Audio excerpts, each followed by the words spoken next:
ನಿರೀಕ್ಷೆಯನ್ನ ಮುಟ್ಟದ ನಿರ್ಮಲಾ ಬಜೆಟ್. ಯಾವುದು ಅಗ್ಗ, ಯಾವುದು ದುಬಾರಿ? ವಿಜಯ ಕರ್ನಾಟಕ ವೀಕ್ಷಕರಿಗೆ ಸ್ವಾಗತ. ನಾನು ಶಂಕರ್ನ ಹೆತ್ತು. ಕೇಂದ್ರ ಹಣಕಾಸು ಸಚಿವೆ ನಿರ್ಮಲಾ ಸೀತಾರಾಮನ್ ರವರು ಸತತ 9ನೇ ಬಾರಿಗೆ ಕೇಂದ್ರ ಬಜೆಟ್ ಮಂಡಿಸುವ ಮೂಲಕ ಹೊಸ ದಾಖಲೆ ಬರೆದಿದ್ದಾರೆ. ಮೋದಿ 3.0 ಸರ್ಕಾರದ 2ನೇ ಪೂರ್ಣ ಪ್ರಮಾಣದ ಬಜೆಟ್ ಇದಾಗಿದ್ದು, ಇಡೀ ದೇಶದ ಕಣ್ಣು ಇದರ ಮೇಲೆ ಇತ್ತು. ಮಧ್ಯಮ ವರ್ಗದವರು ಮತ್ತು ಉದ್ಯಮಿಗಳು ಸಾಕಷ್ಟು ನಿರೀಕ್ಷೆಗಳನ್ನ ಈ ಬಜೆಟ್ ಮೇಲೆ ಇಟ್ಕೊಂಡಿದೆ. ಆದಾಯ ತೆರಿಗೆಯಲ್ಲಿ ದೊಡ್ಡ ಬದಲಾವಣೆಗಳು ಆಗದಿದ್ದರೂ ಸೀಮಾ ಸುಂಕ ಮತ್ತು ತೆರಿಗೆ ದರಗಳಲ್ಲಿ ಮಾಡಲಾದ ಬದಲಾವಣೆಗಳಿಂದಾಗಿ ಕೆಲವು ವಸ್ತುಗಳು ಅಗ್ಗವಾಗಿದ್ದರೆ ಮತ್ತೆ ಕೆಲವು ವಸ್ತುಗಳು ನಿಮ್ಮ ಜೇಬಿಗೆ ಕತ್ತರಿ ಹಾಕಲಿವೆ. ಹಾಗಾದ್ರೆ 53.47 ಲಕ್ಷ ಕೋಟಿ ರೂಪಾಯಿ ಬಜೆಟ್ನಲ್ಲಿ ಜನಸಾಮಾನ್ಯರಿಗೆ ಸಿಕ್ಕಿದ್ದೇನು? ಯಾವ ವಸ್ತುಗಳ ಬೆಲೆ ಇಳಿಕೆಯಾಗಿದೆ ಮತ್ತು ಯಾವುದರ ಬೆಲೆ ಏರಿಕೆಯಾಗಿದೆ ಎಂಬುದರ ಕಂಪ್ಲೀಟ್ ಡೀಟೇಲ್ಸ್ ಇಲ್ಲಿದೆ.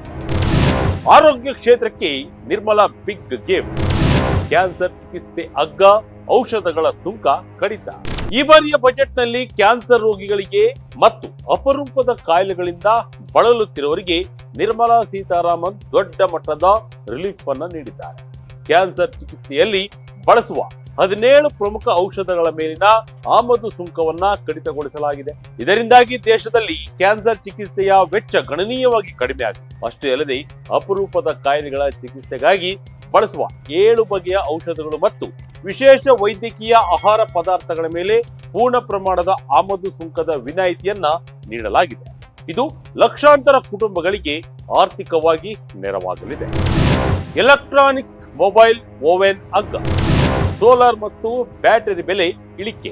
ಡಿಜಿಟಲ್ ಇಂಡಿಯಾ ಮತ್ತು ಸ್ವದೇಶಿ ತಯಾರಿಕೆಗೆ ಒತ್ತು ನೀಡುತ್ತಿರುವ ಸರ್ಕಾರ ಎಲೆಕ್ಟ್ರಾನಿಕ್ಸ್ ವಲಯಕ್ಕೂ ಬಂಪರ್ ಕೊಡುಗೆ ನೀಡಿದೆ. ಸ್ಮಾರ್ಟ್ ಫೋನ್ಗಳು ಮತ್ತು ಲಿಥಿಯಂ ಅಯಾನ್ ಬ್ಯಾಟರಿಗಳ ತಯಾರಿಕೆಗೆ ಬೇಕಾದ ಯಂತ್ರೋಪಕರಣಗಳ ಮೇಲಿನ ಸುಂಕದ ವಿನಾಯಿತಿಯನ್ನ ಎಕ್ಸ್ಟೆಂಡ್ ಮಾಡಲಾಗಿದೆ.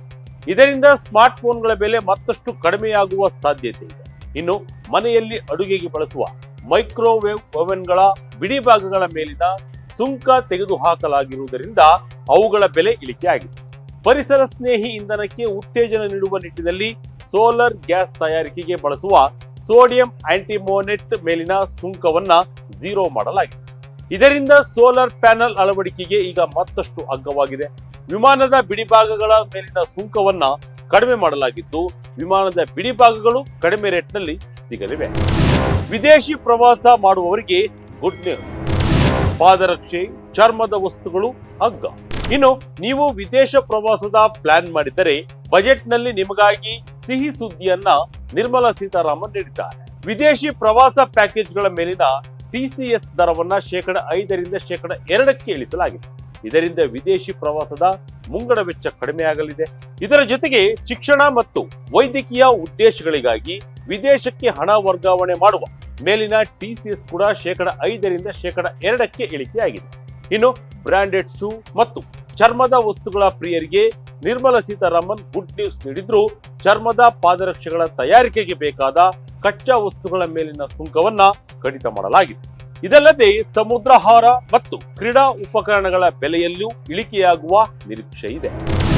ಯಾವುದು ದುಬಾರಿ, ಯಾವುದಕ್ಕೆ ಶಾಕ್? ಕೊಡೆ ಕಾಸ್ಟ್ಲಿ, ಸಿಗರೇಟ್, ಮದ್ಯದ ಬೆಲೆ ಏರಿಕೆ. ಇನ್ನು ಬಜೆಟ್ನಲ್ಲಿ ಎಲ್ಲವೂ ಅಗ್ಗವಾಗಿದೆ. ಕೆಲವು ವಸ್ತುಗಳ ಬೆಲೆ ಏರಿಕೆಯಾಗಿ ಸಾಮಾನ್ಯರಿಗೆ ಬಿಸಿ ಮುಟ್ಟಿಸಿದೆ. ವಿಶೇಷವಾಗಿ ಈ ಬಾರಿ ಕೊಡೆಗಳು ಅಂದರೆ ಛತ್ರಿಗಳ ಬೆಲೆ ಏರಿಕೆಯಾಗಲಿದೆ. ಗಾರ್ಡನ್ ಕೊಡೆಗಳನ್ನ ಹೊರತುಪಡಿಸಿ ಸಾಮಾನ್ಯ ಕೊಡೆಗಳ ಮೇಲಿನ ಸೀಮಾ ಸುಂಕವನ್ನ 20% ಅಥವಾ ಪ್ರತಿ ಪೀಸ್ಗೆ 60 ರೂಪಾಯಿ ಹೆಚ್ಚಿಸಲಾಗಿದೆ. ಇನ್ನು ರಾಸಾಯನಿಕ ವಲಯದಲ್ಲಿ ಪೊಟ್ಯಾಷಿಯಂ ಹೈಡ್ರಾಕ್ಸೈಡ್ ಮೇಲಿನ ಸುಂಕವನ್ನ 0% 7.5% ಹೆಚ್ಚಿಸಿರುವುದು ಕೈಗಾರಿಕೆಗಳಿಗೆ ಹೊರೆಯಾಗಲಿದೆ. ತಂಬಾಕು ಉತ್ಪನ್ನಗಳು ಮತ್ತು ಮದ್ಯದ ಮೇಲಿನ ತೆರಿಗೆಗಳಲ್ಲಿನ ಬದಲಾವಣೆಗಳಿಂದಾಗಿ ಇವುಗಳ ಬೆಲೆ ಹೆಚ್ಚಾಗುವ ಸಾಧ್ಯತೆ ಇದೆ. ಇದರಿಂದ ಸಿಗರೇಟು ಮತ್ತು ಬಿಯರ್ನ ರೇಟು ಮತ್ತಷ್ಟು ಏರಿಕೆಯಾಗಲಿದ್ದು, ಮದ್ಯಪ್ರಿಯರಿಗೆ ಹಣದ ಕಿಕ್ ನೀಡಲಾಗಿದೆ. ಷೇರು ಮಾರುಕಟ್ಟೆಗೆ ತೆರಿಗೆಯ ಬಿಸಿ. ಮಾರುಕಟ್ಟೆಯಲ್ಲಿ ಭಾರಿ ಕುಸಿತ. ಇನ್ನು ನಿರ್ಮಲಾ ಸೀತಾರಾಮನ್ ರವರ ಬಜೆಟ್ ಭಾಷಣ ಮುಗಿಯುತ್ತಲೇ ಷೇರು ಮಾರುಕಟ್ಟೆ 1600 ಪಾಯಿಂಟ್ಗಳಿಗೂ ಹೆಚ್ಚು ಕುಸಿದಿದ್ದು, ಬಜೆಟ್ ಹಿನ್ನೆಲೆ ಭಾನುವಾರ ಕೂಡ ಷೇರು ಮಾರುಕಟ್ಟೆ ಓಪನ್ ಆಗಿದೆ. ಆದರೆ ಷೇರುದಾರರಿಗೆ ನಿರ್ಮಲಾ ಸೀತಾರಾಮನ್ ಶಾಕ್ ನೀಡಿದ್ದು ಫ್ಯೂಚರ್ಸ್ ಮತ್ತು ಆಪ್ಷನ್ ಅಂದ್ರೆ F&O ಮೇಲಿನ ಸೆಕ್ಯೂರಿಟೀಸ್ ಟ್ರಾನ್ಸಾಕ್ಷನ್ ಟ್ಯಾಕ್ಸ್ ಅನ್ನ ಹೆಚ್ಚಿಸಲಾಗಿದೆ. ಫ್ಯೂಚರ್ಸ್ ಮೇಲಿನ ಎಸ್ಟಿಟಿ ಶೇಕಡ 0.02 ಇಂದ ಶೇಕಡ 0.05ಕ್ಕೆ ಹಾಗೂ ಆಪ್ಷನ್ ಮೇಲಿನ ಎಸ್ಟಿಟಿ 0.1 ರಿಂದ 0.15ಕ್ಕೆ ಏರಿಕೆಯಾಗಿದೆ. ಇದರಿಂದಾಗಿ ಪ್ರತಿದಿನ ಷೇರು ಮಾರುಕಟ್ಟೆಯಲ್ಲಿ ವಹಿವಾಟು ನಡೆಸುವ ಟ್ರೇಡರ್ಗಳಿಗೆ ಹೆಚ್ಚಿನ ತೆರಿಗೆಯು ಹೊರೆ ಬೀಳಲಿದೆ. ಇನ್ಫ್ರಾಸ್ಟ್ರಕ್ಚರ್ ಮತ್ತು ರೈಲ್ವೆಗೆ ಪೋಸ್ಟ್. ಬೆಂಗಳೂರಿಗೆ ಸಿಕ್ತು 2 ಹೈ ಸ್ಪೀಡ್ ರೈಲು. ಇದು ಏರಿಕೆ ಇಳಿಕೆ ಆಯಿತು. ಈಗ ಮೂಲಸೌಕರ್ಯದ ಕಡೆ ಬರೋಣ. ಮೂಲಸೌಕರ್ಯ ಅಭಿವೃದ್ಧಿಗೆ ಸರ್ಕಾರ 12.2 ಲಕ್ಷ ಕೋಟಿ ರೂಪಾಯಿಗಳನ್ನ ಮೀಸಲಿಟ್ಟಿದೆ. ಇದರಲ್ಲಿ ಕರ್ನಾಟಕಕ್ಕೆ ದೊಡ್ಡ ಲಾಭ ಸಿಕ್ಕಿದೆ. ಹೈದರಾಬಾದ್ ಬೆಂಗಳೂರು ಮತ್ತು ಚೆನ್ನೈ ಬೆಂಗಳೂರು ನಡುವೆ ಹೈ ಸ್ಪೀಡ್ ರೈಲು ನೆಟ್ವರ್ಕ್ ಸ್ಥಾಪಿಸಲು ಪ್ರಸ್ತಾಪಿಸಲಾಗಿದೆ. ಇದು ದಕ್ಷಿಣ ಭಾರತದ ಕನೆಕ್ಟಿವಿಟಿಯನ್ನ ಬದಲಿಸಲಿದೆ. ಇದರೊಂದಿಗೆ ನವಜಾತ ತಂತ್ರಜ್ಞಾನಗಳಾದ ಆರ್ಟಿಫಿಷಿಯಲ್ ಇಂಟೆಲಿಜೆನ್ಸ್ ಮತ್ತು ಸೆಮಿಕಂಡಕ್ಟರ್ ವಲಯಕ್ಕೆ 40,000 ಕೋಟಿ ರೂಪಾಯಿಗಳ ಬಜೆಟ್ ಮೀಸಲಾಗಿದ್ದು, ಭಾರತವನ್ನ ಜಾಗತಿಕ ತಂತ್ರಜ್ಞಾನದ ಹಬ್ ಆಗಿ ಮಾಡಲು ಯೋಜನೆ ರೂಪಿಸಲಾಗಿದೆ.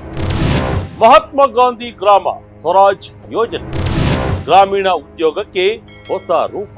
ಬಜೆಟ್ನಲ್ಲಿ ಮತ್ತೊಂದು ಪ್ರಮುಖ ಘೋಷಣೆ ಎಂದರೆ ಮಹಾತ್ಮ ಗಾಂಧಿ ಗ್ರಾಮ ಸ್ವರಾಜ್ ಯೋಜನೆ.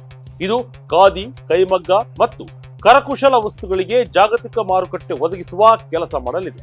ಇನ್ನು ವಿವಾದಕ್ಕೀಡಾಗಿದ್ದ ಮನರೇಗಾ ಹೆಸರನ್ನ ಬದಲಿಸಿ Viksit Bharat guarantee for employment and livelihood mission ಅಂದ್ರೆ ವಿಬಿಜಿರಾಮ್ಜಿ ಎಂದು ಮರುನಾಮಕರಣ ಮಾಡಲಾಗಿದೆ.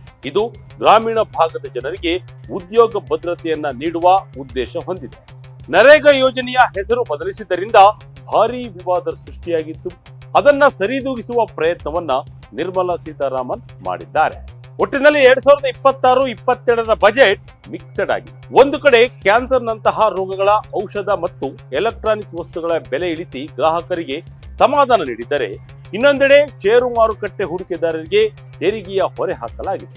ಆದಾಯ ತೆರಿಗೆದಾರರಿಗೆ ಈ ಬಾರಿ ಯಾವುದೇ ದೊಡ್ಡ ವಿನಾಯಿತಿ ಸಿಗದಿರುವುದು ಸ್ವಲ್ಪ ನಿರಾಸೆ ಮೂಡಿಸಿದೆ. ಆದರೆ ಮೂಲಸೌಕರ್ಯ ಮತ್ತು ಹೈ ಸ್ಪೀಡ್ ರೈಲುಗಳ ಘೋಷಣೆ ದೇಶದ ಆರ್ಥಿಕ ಬೆಳವಣಿಗೆಗೆ ವೇಗ ನೀಡುವ ನಿರೀಕ್ಷೆ ಇದೆ. ನೋಡೋಣ ಮುಂದೆ ಏನಾಗುತ್ತೆ ಅಂತ.